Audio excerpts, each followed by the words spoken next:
Next up, we have Vanessa from CarGurus. She's the VP of Engineering there. Jonah, Logz.io CTO, will be having a Q&A session with her. So if you haven't already, make sure that you sign up in our Slack group below so that you can get involved in the conversation. Thanks everyone for joining us for this session. I'm really looking forward to talking with Vanessa from CarGurus about her journey in terms of her team and her observability strategy, as CarGurus has really had to scale and grow incredibly quickly. It's been a big challenge, and the team has really met the challenge. So Vanessa, I'd like to thank you for joining us and speaking about yourself and your background. If you could give us some details, that would be great. Thanks. Yes.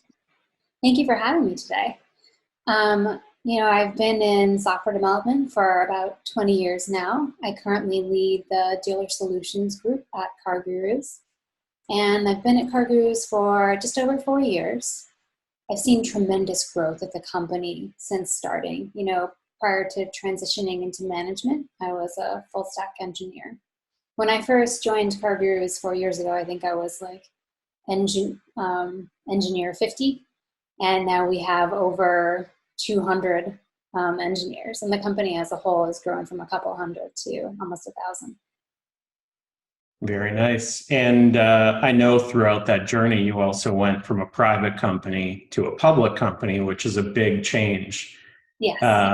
And is there anything that you'd like to share about kind of that transition in terms of like growing up as a company or an organization? Yeah. With regard to that, we went from security is like a secondary concern to being very focused on that, as well as financial controls, things that just come from having to report to Wall Street. Yeah, definitely. And could you tell us a little bit about what CarGurus does? I mean, I'm sure people have an idea in their heads or they've used your site as I have myself, but for the audience, that would be great. Thanks. Yeah. So CarGurus is building the world's most trusted and transparent automotive marketplace.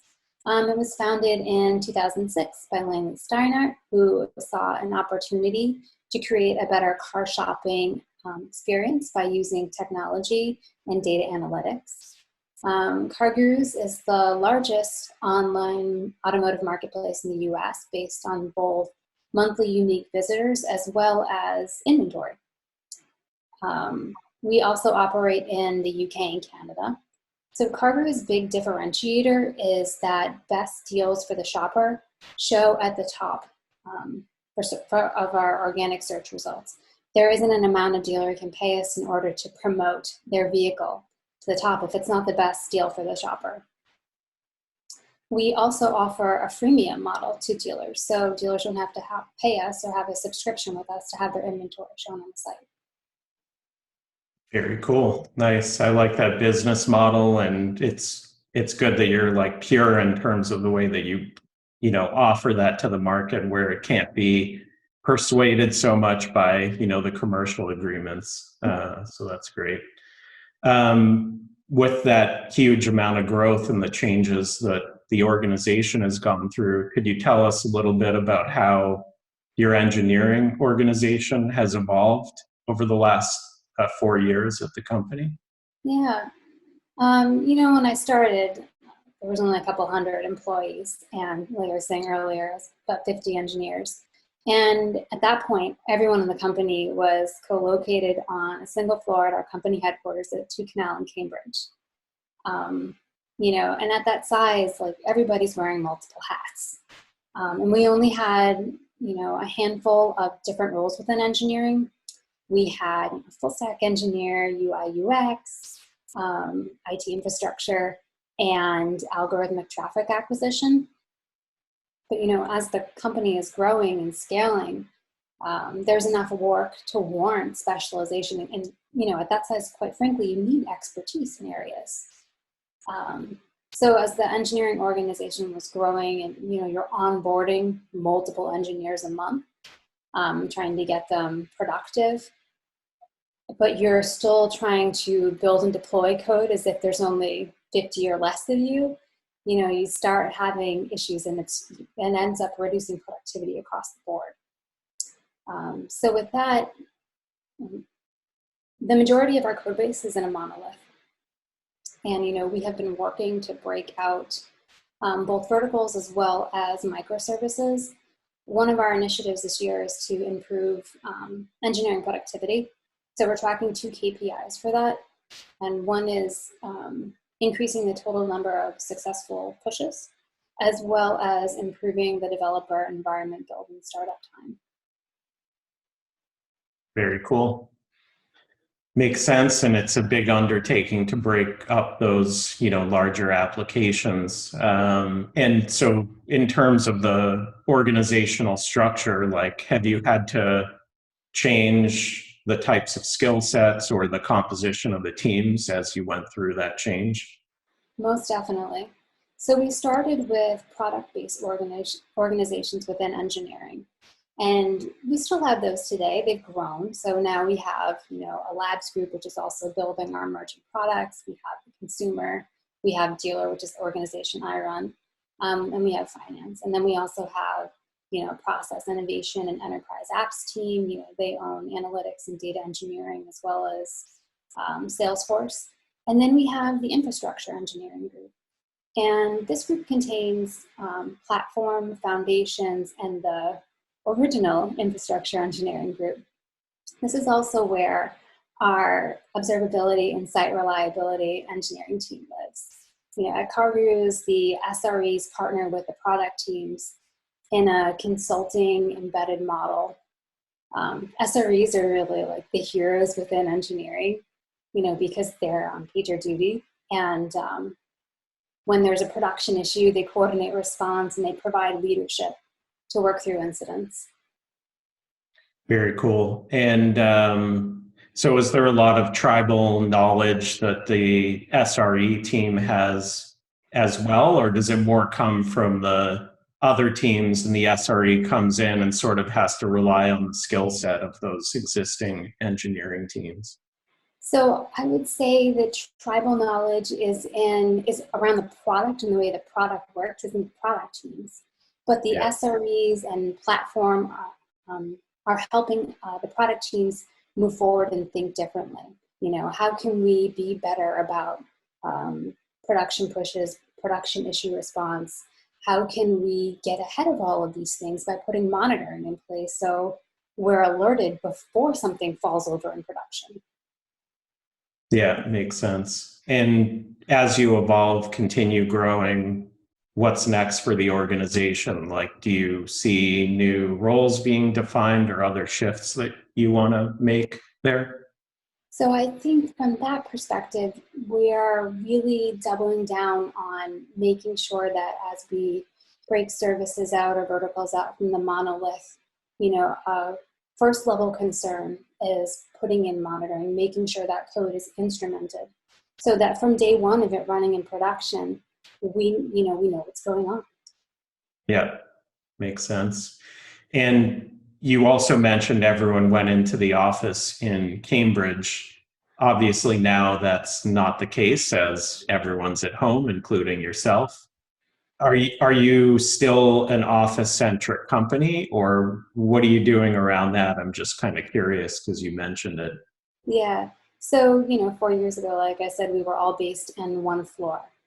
We've grown substantially since then. We now occupy 3 different office spaces in Cambridge. We also have 2 subsidiaries, one in San Francisco, one in London, and we have an office space in Dublin.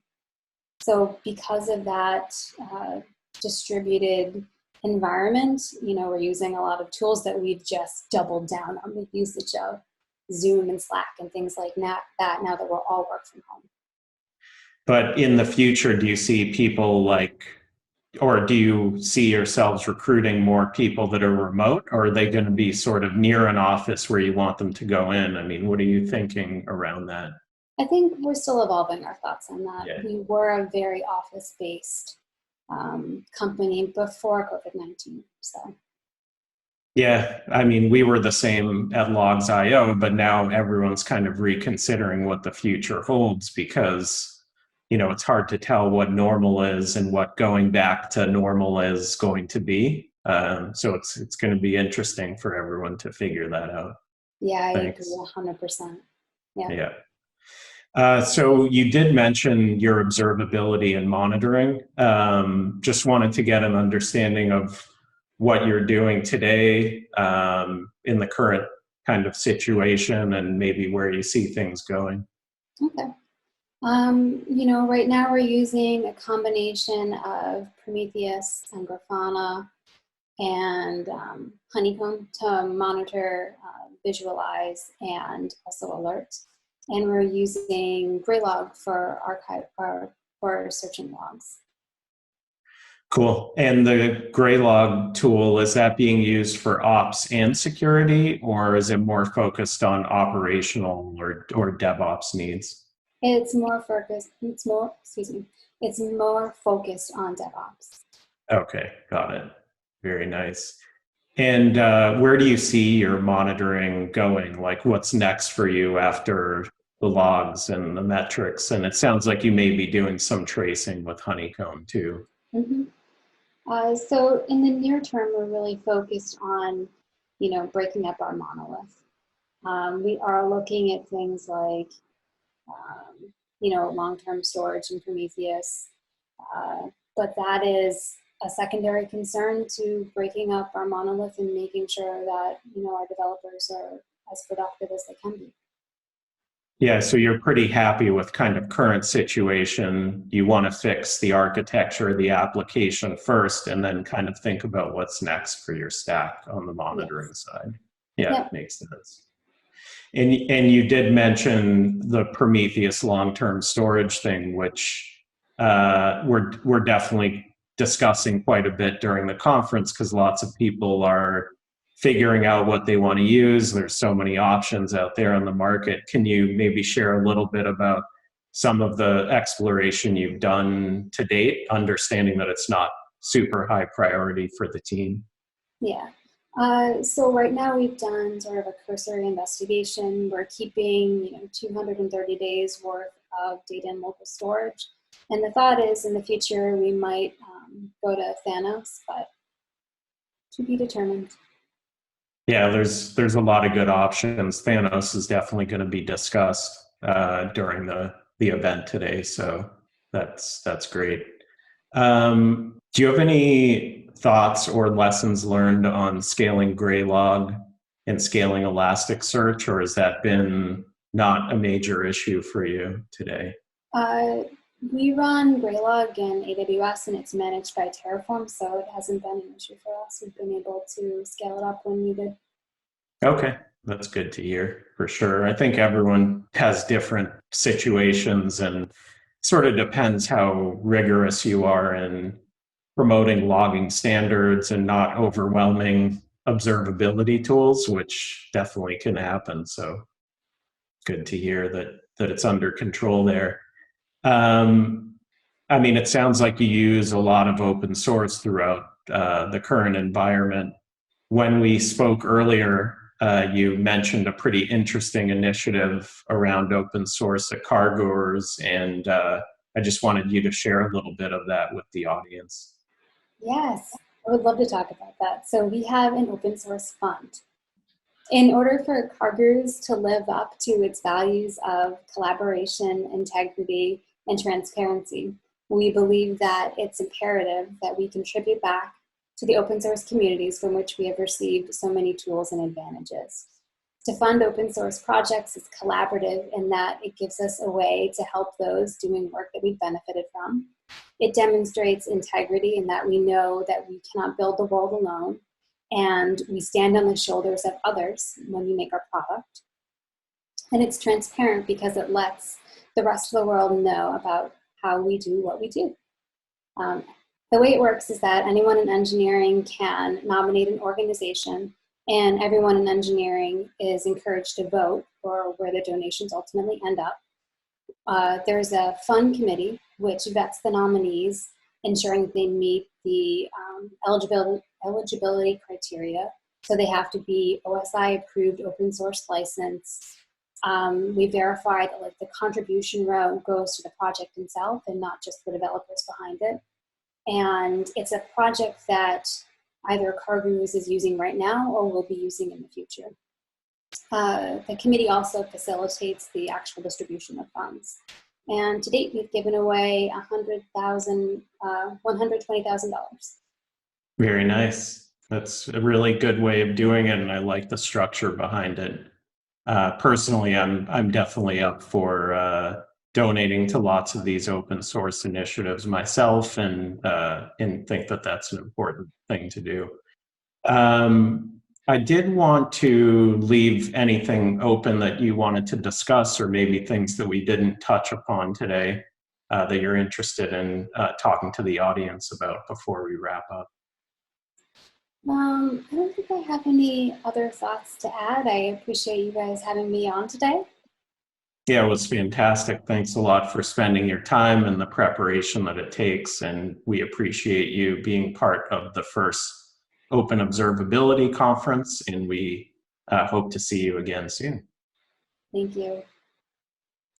Thank you so much, Vanessa. It was really interesting to hear about how your team is focused on becoming more productive and then how monitoring plays a role in that initiative.